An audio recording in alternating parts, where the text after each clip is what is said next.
kambal na po. Oh. Kambal ang huli nila oh. Tibay talaga ni Parin Chick ba? Nagkambal ba oh? Yeah. Tibay talaga ni Parin Chick ba? Nagkambal na po mga Pacific oh. Dubli-dubli ba oh? Oh. Ayun po ang huli oh. Nip-set out sa inyo guys. Oh. Ibang klase itong bata. Ibang klase itong oh, dalawang huli, isang biwas lang. Lupit mo talaga. Tibay talaga ni Parin Chick ba? Marami na rin pa nagkahuli ko tata oh. Simple lang niya ba?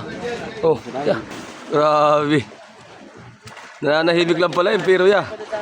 May nagarote na.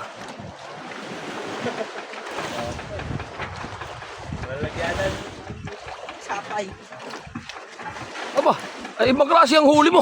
Lapis. Ay matindi. Ay lapis. Sayang.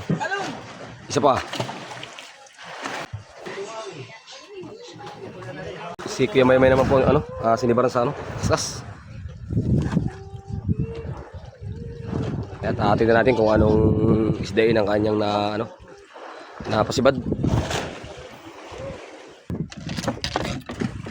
Tulingan. Tulingan kuya ano.